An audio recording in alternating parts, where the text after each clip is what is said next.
Hello, I'm here with Clara Williams. I am Margot Shaw, editor-in-chief of Flower.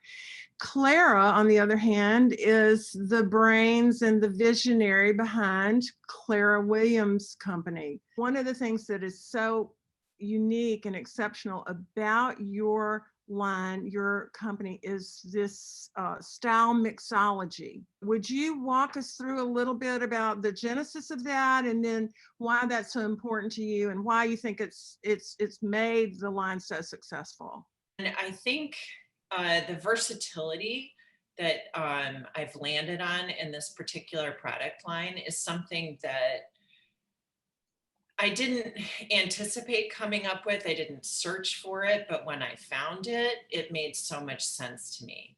So the idea of changing things in and out and dressing the part and having it be really easy and working with my some would call it a fickle sense of fashion.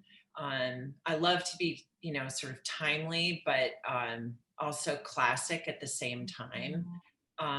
It really just works. I just want to comment that I am wearing one of Clara's beautiful necklaces with one of her interesting centerpieces, and this is how they attach. And then my mother of pearl earrings that to me look like snowflakes. So I'm sort of Christmassy, wintry right now in my color scheme. And then I have this great gunmetal gray chain link bracelet, which you can, for me, it's great because I can just take it off and put it back on. Can you see this?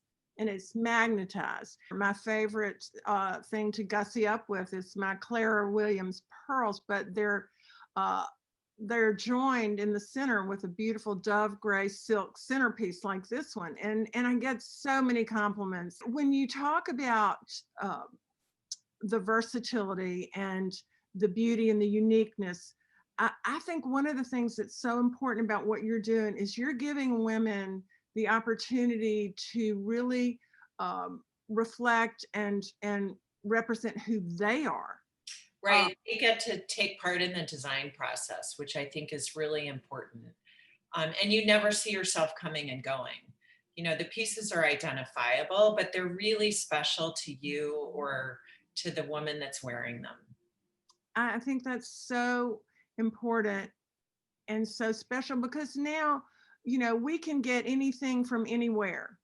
And so you do see yourself coming and going, except for with Clara Williams pieces that you've made your own. I've made my own, and I can't wait to take this necklace and use make it long, and use the gold tassel that I have. So it's even with just within my own repertoire, I can mix it up. Can you talk about a little bit about just the technology and how that weaves into your business? The technology is simply the use of the magnet. The magnet affords, independence and this great ability to change out the product. You can see I've got on a couple pieces here. Oh, I love that. This and that's is from your travels, right? I'm guessing. Yes, so this particular piece is a Kundan work of art from India that we have set with 18 karat gold and hand carved mother of pearl.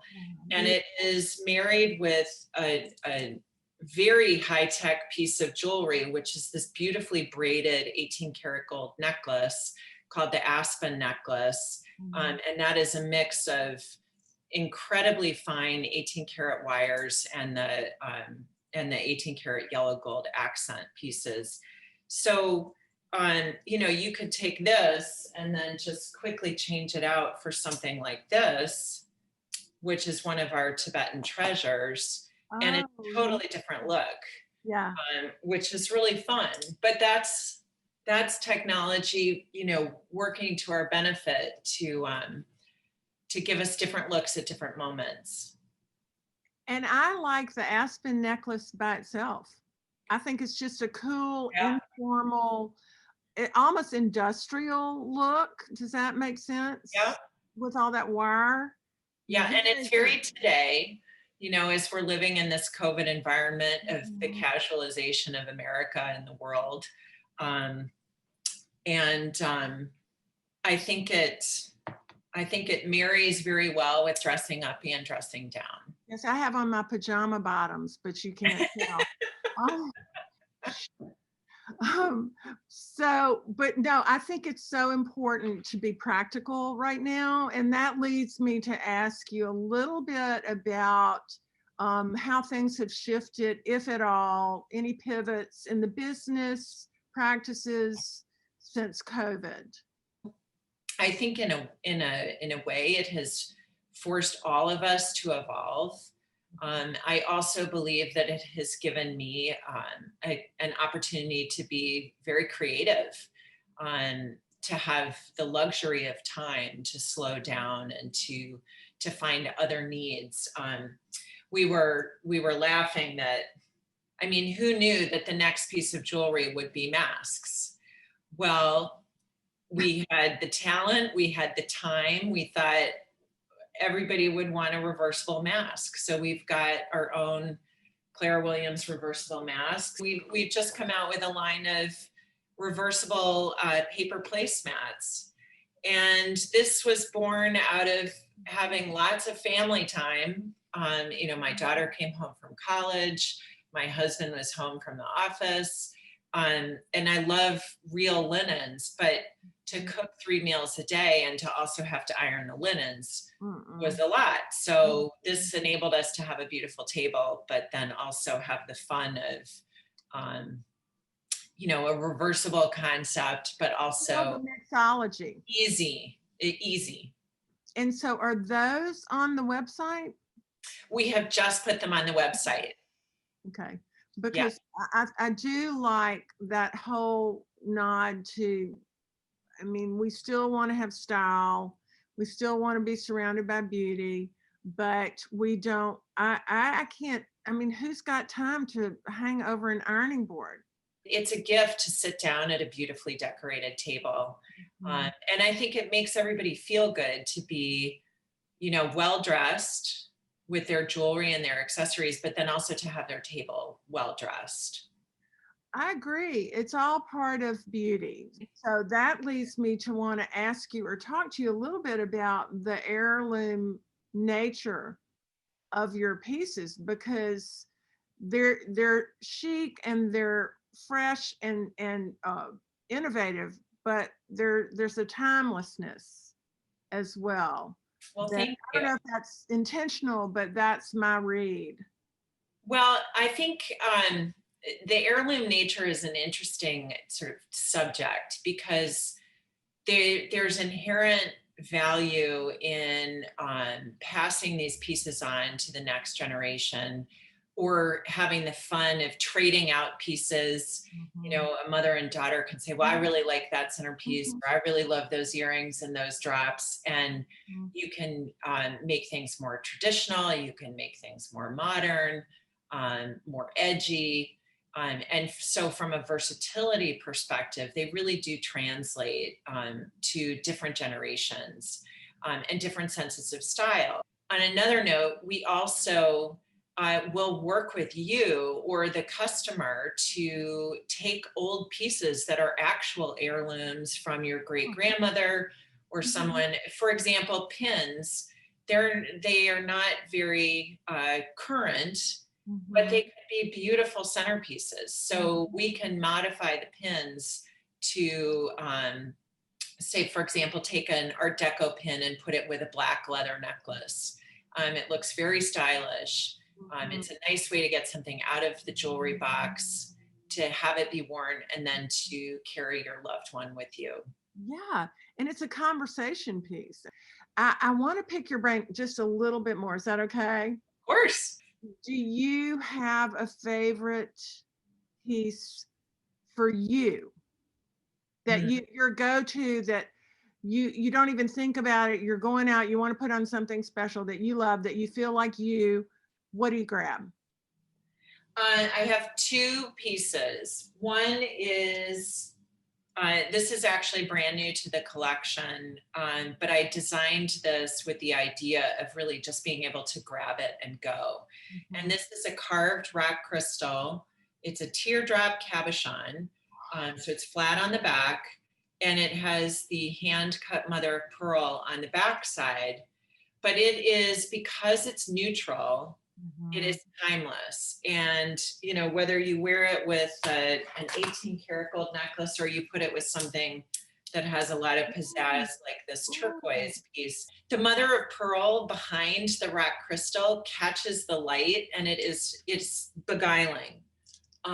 So I think of this as a really great neutral, and just an easy go-to. My other piece, I have to dig out of my bag. This is a piece that I wear a lot. There's a little part of me that is superstitious, and I like to ward off evil spirits. This is a 22 karat Ganesh. And this is, it's just a beautiful work of art, old repoussé style technique from southern India. So these are my go-to. Did you bring that design back from India? I know you travel a lot. Yes. Do you take your little high-tech iPhone and take pictures of all these things and bring them back? Do you buy one and bring it back and have it copied? How does that work? We actually have them produced in India. Oh. So they're authentic. Oh.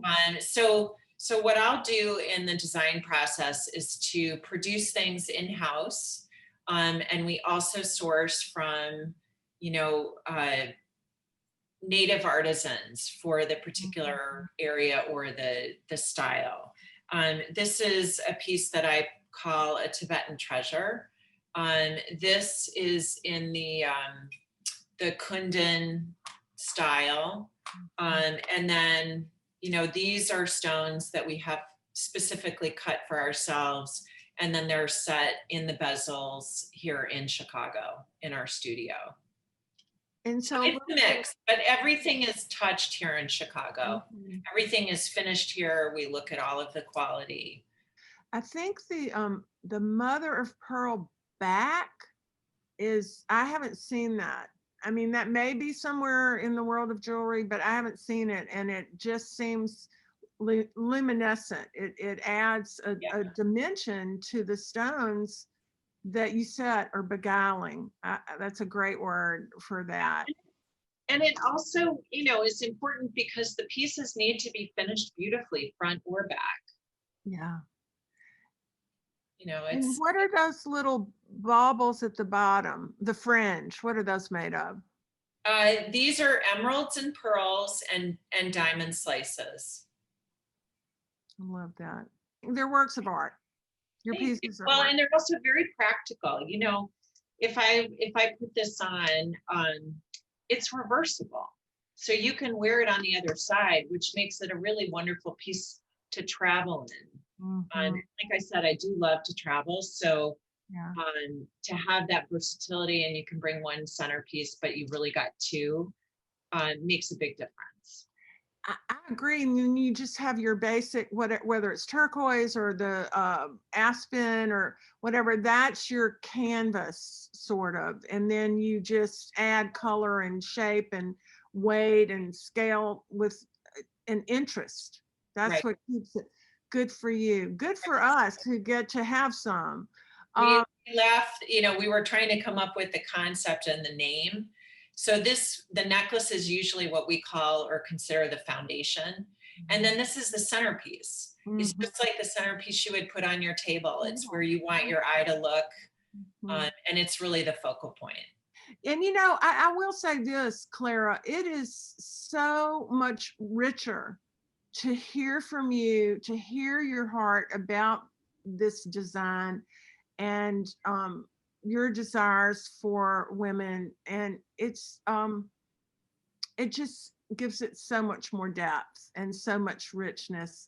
Thank you for opening up to us and giving us your time and sharing your vision and your it's such a pleasure. You're so nice to have this conversation.